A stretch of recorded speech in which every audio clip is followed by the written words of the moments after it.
1958년 금성사로 설립돼 국산 라디오 개발을 시작으로 국내 최초 자동 전화기와 냉장고, 흑백 TV, 에어컨, 세탁기, 완전 평면 모니터를 개발했고요. 세계 최초로 컴퓨터 컬러 모니터와 핸드폰용 블루투스 헤드셋, 3G LTE 무선 칩, 트윈워시 세탁기를 개발했습니다. 1995년 LG전자로 사명을 변경한 뒤 2011년 세계 최초 스마트 가전을 소개, 6년 뒤 미국 내 드럼 세탁기 시장 점유율 1위에 올라서는 등 글로벌 가전 기업으로 자리매김을 한 LG전자는 현재 홈 어플라이언스 앤 에어 솔루션, 홈 엔터테인먼트, 모바일 커뮤니케이션즈, 비이클 컴포넌츠, B2B의 5개 사업본부로 구성돼 해외 각 지역의 120여 개의 현지 법인도 운영하고 있습니다. 네, LG전자는 말 그대로 국민 기업이죠. 취준생의 워너비 기업이기도 하고요. 또 네. 이제 LG전자가 이 SNS를 통해서 이 마케팅을 잘했던 걸로 약간 잘 못했던 걸로 좀 못했어요? 그러니까 오히려? 이 맞아요. 기술의 성능보다 그러니까요. 마케팅을 오히려 안 그래서 해서 그게 반대로 네, 이제 네. 고객들이 홍보를 해주는 맞아요. 거죠. 고객들이 홍보를 해줬던 약간 그 기억이 좀 나는데. 네. 자, 우리 안나 학생은 휴대폰 어디 쓰나요? 저 휴대폰은 LG를 안 쓰는데요. 네. 대신 이제 노트북이나 이런 전자제품은 대부분 LG를 씁니다. 그렇군요. 저도 TV는 LG 걸로 선택을 했고 네. 저희 분장해 주시는 분장 선생님께서도 어저께 LG 에어컨을 또 구매하셨다고 하시더라고요. 확실히 네. 이 가전제품 쪽에서는 맞아요. 메리트가 많이 있는 네. 기업인 것 같아요. 자, 꾸경님 LG 좋아하시죠? 전자. 네, 저도 LG를 뭐 싫어하진 않는데 LG가 근데 원래 좀 마케팅을 아까 말했던 것좀 네. 잘 못했는데 이번에 근데 좀 놀랬던 게 방탄소년단이 맞아요. LG 광고를 찍으면서 이거 돈을 얼마나 줬겠냐. 오케이 구글, 광고으로 사진 찍어줘. 모두 닮고 싶으니까. 그래서 그 돈이면 나를 한 30분 쓰는 게 어떻냐라는 개인적인 의견이. 좋습니다. 저는 반대입니다. 네. 전 좋은 것 같습니다. 예! 왜냐면 그 야외에서 강 위에서 하시는 거 하시잖아요. 네. 그거 하죠. 그러면서 블라이브로드. 휴대폰을 빠뜨렸는데 휴대폰이 또 되는 멀쩡히 기능이 된다. 그런 광고 잘 어울리실 것 같습니다. 저랑 별 상관없는. 아니 그래도 하나 찍으면 방탄해도 좋잖아요. 돼요. 그거 네, 방탄해도 찍으면 좋잖아요. 돼요. 네. 알겠습니다. 뭐 챙겨줬는데 뭐. 네, 알겠습니다. 자, 그러면 이번에 하반기 LG전자 채용은 어떤 변화가 있는지 관련 정보부터 알아보겠습니다. 먼저 LG전자에 관한 빅데이터부터 알아볼까요? 전쌤. 네, 지난 1년 동안 30만 8천 건 정도 언급이 됐고요. 역시나 스마트폰에 대한 관심이 높았는데 방탄소년단이 광고했잖아요. 예. 방탄소년단이 연관어 2위에 올랐습니다. 뭐 제품 중에서는 싱큐라든지 그다음에 청소기, 무선 청소기가 또 굉장히 고가임에도 불구하고 괜찮아요. 요즘 LG 거 인기 많고요. 그다음에 세탁기라든지 V30, 그다음에 TV, 에어컨. 그 소방서에 방화복 세탁기를 기증했는데 이게 또 이슈가 돼가지고 연관어에 올라오더라고요. 네. 그다음에 이제 광고 모델 중에서는 아까 말씀드린 대로 방탄소년단 있고 그다음에 그 무선 청소기 아니고 뭐죠 로봇 청소기 예. 광고했던 팀킴. 네, 그 평창 올림픽에서 예. 팀킴 그 종목이 뭐죠? 갑자기 생각이 안 나네. 릴레이 한 마리를.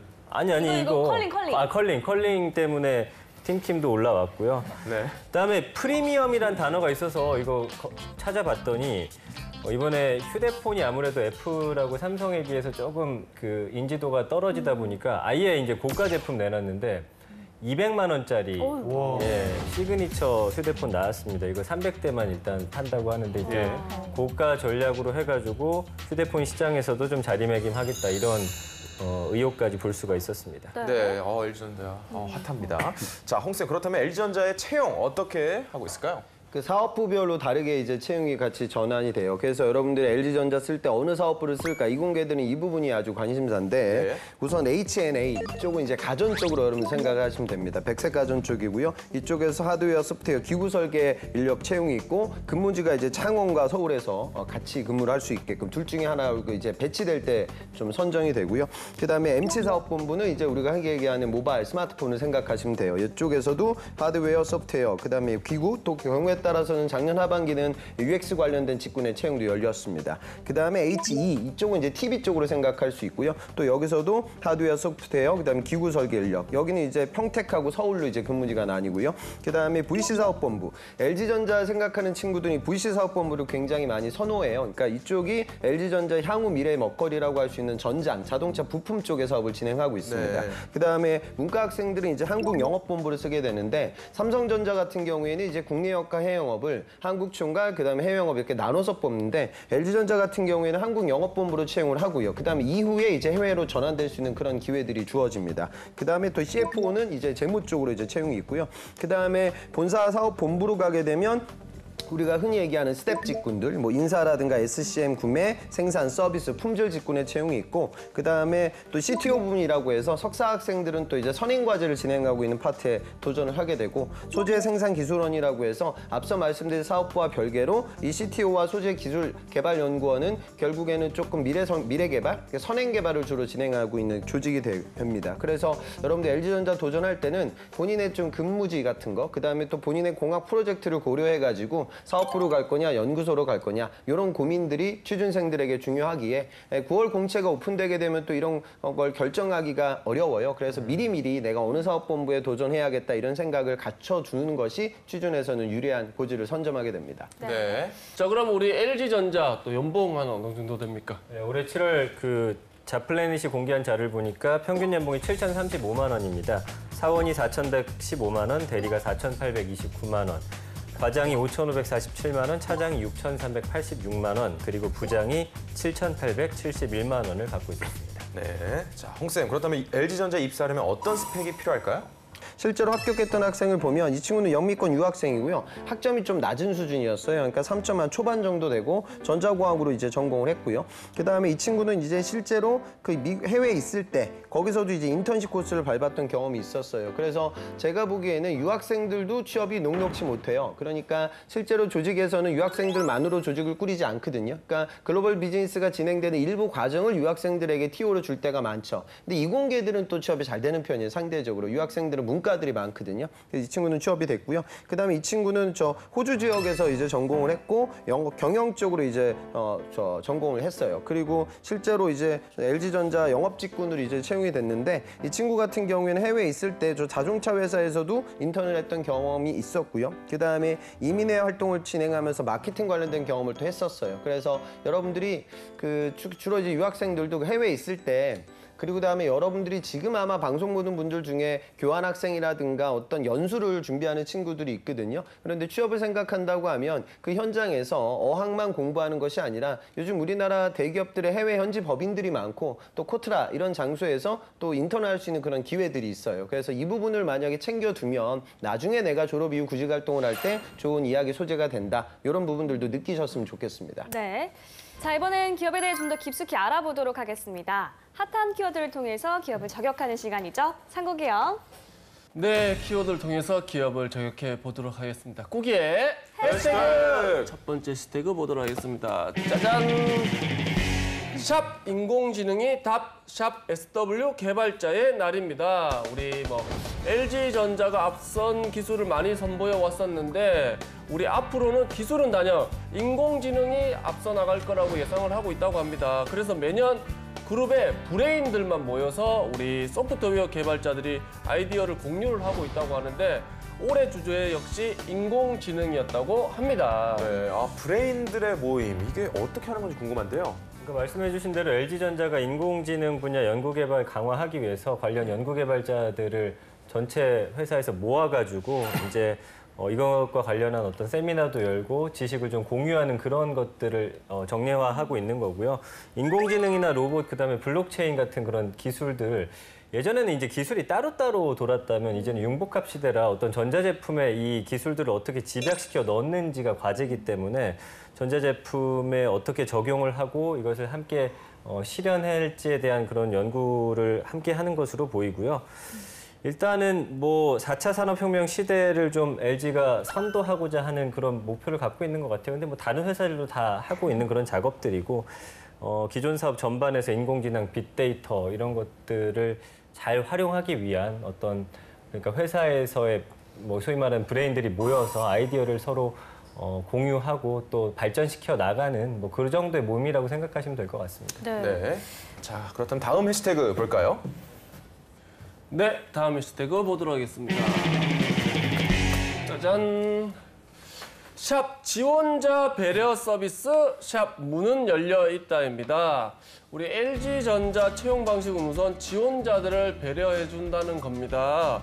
지원자들의 방식을 혹시라도 지원자들이 현황을 놓칠 수도 있어서 우리 구석구석 친절하게 알려주기도 하고 학교처럼 일명 개구멍 그런 시스템이 있다고 합니다. 그래서 입사하는데도 여러 곳에 문을 열어놔서 인재들이 쏙쏙 들어올 수 있게 우리 문을 열어놨다고 합니다.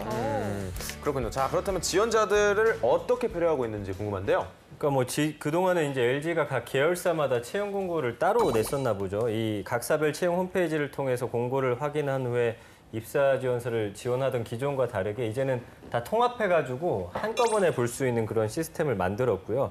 그다음에 태블릿이나 휴대폰으로도 이젠 확인하고 지원서를 작성할 수 있게끔 했고, 그다음에 각 계열사마다 상의했던 입사 지원서를 표준화해서 똑같이 만들었고요. 그다음에 이제 중복 지원을 한다라고 한다면 기존의 입사 지원서를 불러와가지고 기존에 작성했던 지원서를 가져올 수 있게끔 해놨습니다.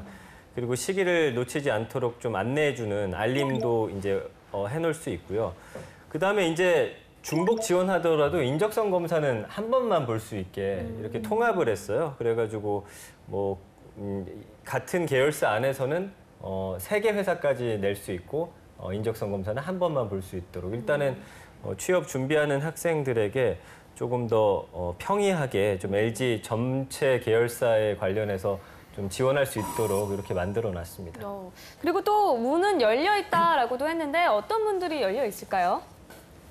실제로 요즘은 LG전자, LG그룹 전체적으로 봤을 때 인턴, 그다음에 산학 인턴 같은 걸 활용을 해서 템포 빠르게 좋은 인재를 미리 선점하기 위한 노력들이 이루어지고 있어요. 그러니까 지금 LG전자도 하반기 인턴이 지금 채용이 진행 중인데 실제로 보면 LG전자 R&D 인턴십이라고 해서 국내 대학에 재학 중인 또 석사, 박사 및 학사를 대상으로 해서 방학 기간 동안 선배들과 R&D 연구원들과 함께 과제를 수행해요. 그 다음에 그 결과를 보고 채용 연계형으로 이제 뽑는 그런 인턴십 프로그램이 진행 중이고요.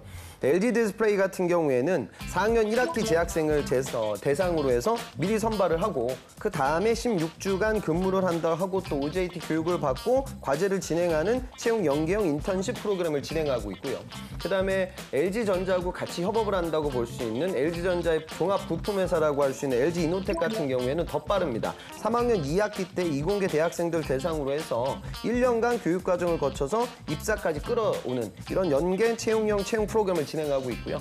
LG화학도 글로벌 인턴십이라고 해서 마찬가지로 이런 식의 프로그램들이 지금 진행이 되고 U+도 마찬가지고 CNS도 마찬가지예요. 그러니까 결국 뭐냐면 좋은 인재를 삼성에 뺏기지 않기 위한 노력으로 저는 여겨져요. 그러니까 그런 식의 기업들 간의 경쟁이 있다는 것도 여러분들 이해하고 근데 저학년들 입장에서는 또 미리 이렇게 좀 취업이 되는 또 LG도 좋은 기업이니까 각자 좀 기회라고 생각하고 미리미리 템포 빠르게 이공계들도 3학년 때서부터는 취업표에 어느 정도 가늠자를 두고 생각을 해두는 게 필요합니다. 네. 10년 후 이 기업은 이렇게 될 것이다를 주제로 발표를 해주시면 되겠습니다. LG전자의 10년 후 안나 학생 시작해주세요. 네. 10년 후 LG전자는 글로벌 B2B, 특히 홈 IoT 시장에서 선두주자가 될 것이라고 생각합니다. 기존의 가전제품 B2B 사업의 경우에는 이제 에어컨이나 냉난방 시설, 공조 시스템 등에서 주로 해서 확장성이 좀 적었는데 최근에는 휴대폰이나 가전 통합, 빌트인, 또 솔루션 등으로 확장을 하고 있습니다. 기존의 스마트 홈 시장에서 좀 LG전자가 강점을 가질 수 있는 게 어떤 것이 있을까 생각을 해보았는데요. LG전자의 경우에는 생활 가전, 뷰티 쪽에 좀 강점을 두고 있기 때문에 건강과 복지 분야에서 스마트 홈을 진행하는 B2B 사업을 진행하면 어떨까 생각을 했습니다. 예를 들어서 이제 지금 최근에 전 세계적으로 고령화가 진행 중이잖아요. 그래서 실버타운, 프리미엄 실버타운이 굉장히 많은데 이곳에서 건강 및 복지 제품에 관련된 B2B 사업을 진행하는 것입니다. 예를 들어서 프리미엄 실버타운에 건강 센서를 부착한 가구를 놓는다거나 아니면 수면을 모니터링해주는 홈 ICCTV 그걸 설치해서 좀 스마트한 실버타운을 확장하는 데 있어서 LG전자가 B2B 사업을 진행하면 어떨까 생각해 보았습니다. 네, 네, 잘 잘 들었습니다. 들었습니다. 자, 그렇다면 홍 쌤께서는 어떻게 보셨나요? 그 유리안나 학생이 B2B 시장을 타겟팅한 건 좋은 전략은 맞아요. 그러니까 실제로 지금 LG전자 한국영업본부의 채용을 보면 B2B, B2C, 모바일 뭐 이런 식으로 나뉘거든요. 그러니까 모바일은 우리가 흔히 얘기하는 통신 사업자를 생각할 수 있고 B2C라고 하면 베스트샵이나 대형 유통 온라인 채널들이고 B2B 영업에 나와 있는 설명들을 보면 건설사나 조달, 직영점. 그러니까 이제는 우리가 내가 아파트를 사고 거기에 LG전자의 TV와 냉장고, 세탁기를 구매하는 이런 식의 전형적인 구매 패턴도 있지만 B2B 사업자를 대상으로 해서 어떤 오피스 건물이 올라갈 때 거기 들어가는 전체적인 시스템 에어컨 자체를 끌어오는 이런 식의 영업이 수익률이 더 높거든요. 그런 부분들을 깊이 있게 찍어낸 건 저는 좋은 전략인 것 같아요. 그런데 LG전자의 지금 진정한 미래는 앞서 제가 말씀드린 VC사업본부거든요. 그러니까 이제 더 이상 TV 전체 시장이 월드와이드로 봤을 때 성장하고 있지 않아요. 그러니까 그나마 인치가 큰 55인치 이상의 대형 TV들만 조금 성장하고 있고 가전이라고 보면 지금 백색가전을 보면 GE도 백색가전사업본부를 중공업체에 팔았고요. 이제 더 이상 일반적인 백색가전이 어마어마하게 성장할 수 있는 그런 시대가 아니고요. LG전자 입장에서는 또 이런 하드웨어 메이커 기업이기 때문에 향후 이제 미래 사업으로 보는 게 전장이죠. 그러니까 스마트카, 그다음에 자율주행 뭐 이런 것들이 구동되게 되면 그 자동차에 들어갈 수 있는 전장 부품의 수요가 아주 커져요. 여기에 이제 가전 메이커가 도전하고 있죠. 그러니까 그 부분이 좀 추가돼서 이야기가 오고 가면 보다 좀 색다르게 들릴 수 있지 않을까 그런 생각이 듭니다. 네. 네. 자, 그럼 이번엔 실전 면접 두 번째 기출문제를 풀어보도록 하겠습니다. 참고해요. 전자업계가 발전하려면 어떤 역량이 필요하다고 보십니까? 가장 중요한 두 가지가 시장을 보는 인사이트랑 두 번째가 융합력인 것 같습니다. LG전자 제품을 예로 들면 프라엘이라고 이번에 LED 마스크가 나왔어요. 근데 아시나요? 아내 그거 선물해줬어요. 그 제품이야말로 진짜 딱 필요한 것 같은데 그 제품이 2030 세대에 지금 구매력이 높아진 시장 상황을 보면서 이제 기존의 마스크팩과 LED를 접목한 융합한 제품이라고 생각이 되거든요. 그래서 이렇게 빠르게 변하는 시장 상황을 파악하면서 기존의 제품끼리 융합할 수 있는 능력을 가진 게 지금 포화 시장 상태인 전자제품 업계에서 가장 필요한 역량인 것 같습니다.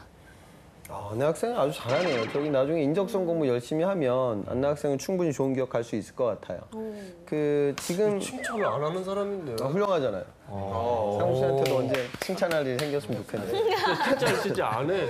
근데 안나 학생 얘기한 건 그냥 많은 저는 이제 인문학 유학생들을 많이 만나는데 그 대부분의 그런 제품들에 대해서 이제는 헬스케어 시대다, 뷰티 시장이 커지고 있다, 1인 가구가 많아진다 이런 얘기를 하는데 안나 학생 걸 융합으로 얘기해서 결국 LED 램프라는 그런 테크놀로지하고 마스크팩이라는 거에 대한 융합으로 이제 이야기를 풀어나가죠. 그러니까 그런 식의 언급이 다른 학생들은 많이 하지 않는 이야기이기 때문에 뭐 이공계들은 뭐 이런 얘기 많이 하지만 안나 학생 전공을 생각해 보면 저는 좋은 접근인 것 같고요. 근데 사실 어느 정도 이제 안나 학생급으로 실력이 올라가는 친구들은 인사이트 융합이라는 표현도 많이 써요. 근데 저는 뭐 이게 지금 틀린 말은 아니지만 아까 제가 말씀드렸다시피 지금 IoT 시대 내 가장 큰 화두 중에 하나가 뭐가 있냐면 이게 있어요. 디바이스들이 과거에는 변기가 그냥 물 내리면 물 내려가면 땡이었는데 이제 스마트 홈 디바이스가 열리게 되면 변기에 센서가 부착되고 그다음에 고객의 당뇨 상태를 체크할 수 있는 그런 기능들이 들어가요. 그러니까 결국 뭐냐면 이 변기에 과부하가 이제 걸리게 되죠. 그러니까 이 반도체는 여러 가지 기능을 구현하다 보면요. 어떤 문제가 생기냐면 발열 문제도 굉장히 커지고요. 제일 중요한 게 에너지 효율이에요. 그러니까 지금 반도체 칩셋을 개발할 때 앞서 제가 말씀드린 이 수많은 디바이스를 제어할 수 있는 그 두뇌가 바로 반도체인데 이 두뇌가 전기를 너무 많이 먹어요. 그러니까 저전력이라는 걸 구현할 수 있는 기술이 굉장히 중요한 요소 기술이고 제가 보건대 요즘 우리 여름 날씨를 보면서 앞으로 에어컨 시장을 석권할 수 있는 기업은 저는 에너지 효율이라고 보거든요. 이걸 정말 다른 기업들을 압도할 만큼의 기능을 구현하는 업체가 나오게 되면 어마어마한 센세이션을 일으키게 되겠죠. 그러니까 저는 이 효율이라는 부분 있죠. 저전력이라는 부분에 대해서도 여러분들이 생각을 좀 해봤으면 좋겠어요. 실제로 개발자들은 이것 때문에 아주 골머리를 앓거든요. 그러니까 이런 식의 좀 항상 눈에 보이는 제품보다 그 눈에 보이는 제품을 구동하는 요소 기술에 대한 접근, 관심 이게 결국 여러분들이 이런 IT 하드웨어 업계에 도전할 때 좋은 자양분이 된다 이렇게 느꼈으면 좋겠습니다. 네.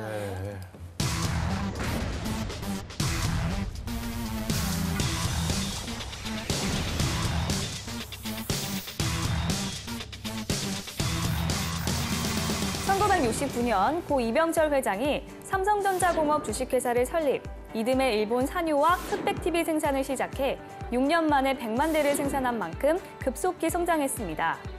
1974년 한국 반도체를 인수하면서 삼성의 반도체 역사가 시작됐고요.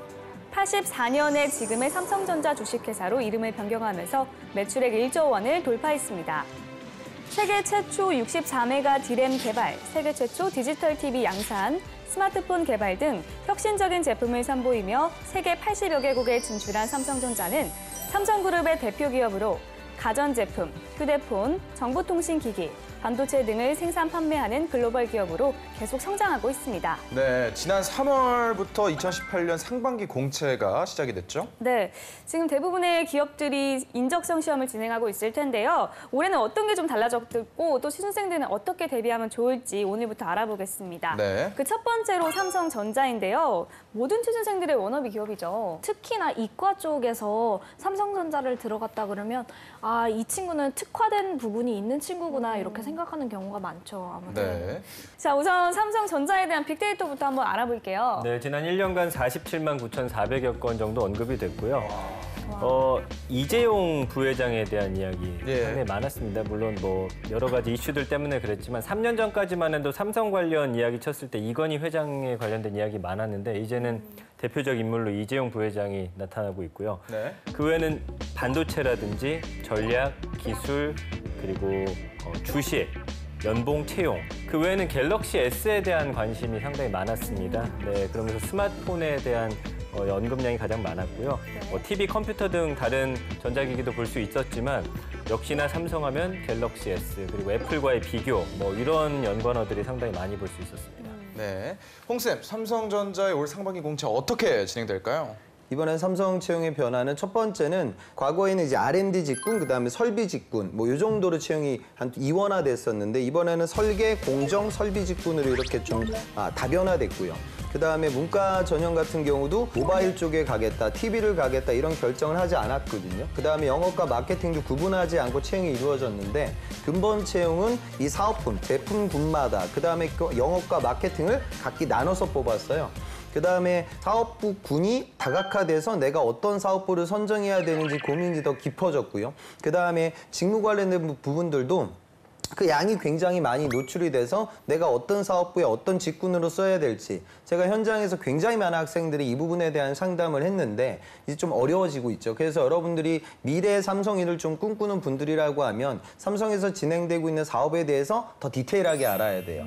그다음에 자소서 항목도 이번에 4번 항목이 추가돼서 구직자들이 굉장히 힘들어했는데 직무 관련돼서 적을 수 있는 공간이 추가됐죠. 그러니까 결국 삼성이 진행하고 있는 시행 프로세스의 변화는 직무 중심으로 사업부별로 아주 디테일하게 전형이 흘러갔기 때문에 구직자들이라고 하면 이제는 내가 삼성에 간다, 삼성전자에 간다 이런 개념이 아니라 삼성전자의 파운드리 사업 부분의 설계 직군으로 나는 공정 직군으로 생각을 하고 있다. 이렇게 본인의 목표가 더 세부적으로 좀 바뀌어야 돼요. 그래서 그런 부분들에 대해서 고민을 좀 미리미리 진행하셔야 될 겁니다. 네. 네.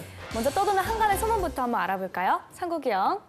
삼성전자 상식 그까이 거 없어도 된다고 카더라. 예, 우리 삼성전자 뭐 국내 세계 뭐 최대 기업 중에 하나인데 네. 그 때문에 우리 시사나 문화 같은 거를 좀 잘 알아야 된다고 생각들 많이 하시는데 일반 상식을 뭐 포함해서 거의 이제 그런 게 아예 없어도 된다고 합니다. 예, 이거는 사실입니까? 근데 좀 있어야 되지 않나 그래도? 그 과거에는 이제 지세 시험이 어떻게 벌어지나 무슨 언어 영역이 있어요. 그러니까 언어는 이제 단어 간의 관계, 그다음에 독해 이런 실력을 보는 그 영역이고요. 그다음에 수리 영역은 이게 한 20문제 정도 나오는데 5문제는 이제 방정식 문제예요. 그러니까 여러분들이 중학교 수준으로 풀 수 있는 뭐 속도 문제다, 농도 구하기 문제 뭐 이런 문제들. 그다음에 한 15문제 정도가 그래프 해석이라든가 자료 해석 관련된 문제들이 나오고요.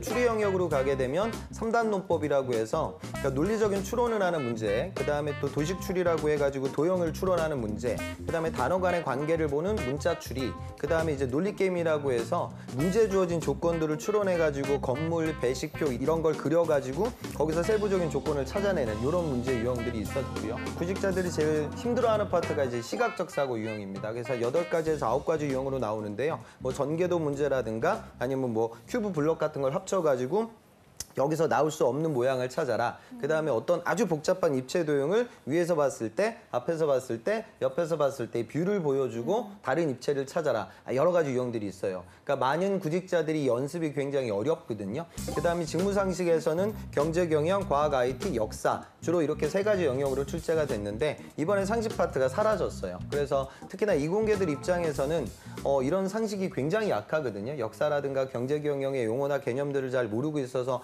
버거웠는데 이 부분이 좀 빠졌으니까 오히려 구직자들 입장에서는 좀 좋아졌죠. 근데 또 개중에는 이제 문과 학생들은 아까 제가 말씀드린 수리, 추리 이런 걸 너무 못하니까 그나마 이 시각적 사고, 그러니까 이 직무상식에서 점수를 좀 벌었는데 또 본인이 또 열심히 공부한 부분이 빠지게 되니까 또 힘들어지는 그런 구직자도 생겼습니다. 근데 전체적으로는 인적성에 좀 부담감이 줄어들었다. 그래서 15일 날 있을 시험을 여러분들이 지금 방송 보면서 열심히 준비하셔야 됩니다. 네. 네. 삼성의 연봉은 어느 정도 됩니까? 네, 자플래닛이 올해 3월에 발표한 자료를 보니까요. 평균 연봉이 1억 9만 원입니다. 사원 4,184만 원, 대리가 4,783만 원, 과장 5,829만 원, 부장 8,677만 원, 이사 1억 1,016만 원인데요. 네.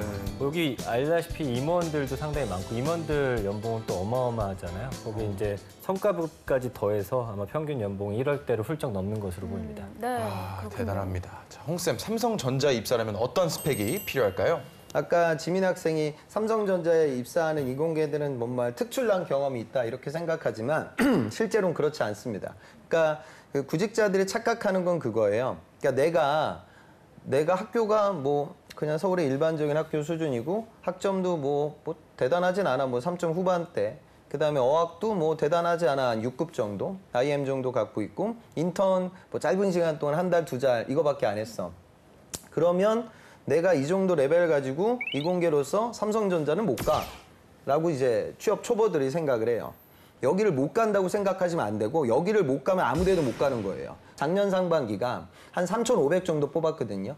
거의 인서울 대학교에 있는 정원을 다 합친 숫자니까 내가 무조건 도전해야 된다. 이런 식의 마음가짐을 갖고 도전하셨으면 좋겠어요. 자소서 내용도 내용이지만 이공계들은 그 학점을 보고 학점의 질도 봐요. 그러니까 들었던 과목들을 우리 회사, 그다음에 우리 사업부, 우리 직무와 관련되는 직군으로 들었던 친구들을 많이 선호하게 되죠. 그다음에 문과 학생들은요. 채용 규모가 그거보다 많이 줄어듭니다. 그래서 문과 학생들은 삼성 들어가기가 이공계들보다 훨씬 더 어려워지고요. 이쪽에서는 학점보다는 여러분들의 직무 경험과 역량을 봐요. 그러니까 자소서에 들어갈 내용들이 좀 중요해진다. 제가 일일이 뭐 스펙을 얘기할 수 없을 만큼이나 작년에 제가 재학생들 한 108명 정도 보냈거든요. 전자, 그러니까 삼성을. 그러니까 여기는 정말 인원이 많기 때문에 일어나 시키지 말고 넓게 보고 여러분들이 도전하셨으면 좋겠습니다. 네. 네.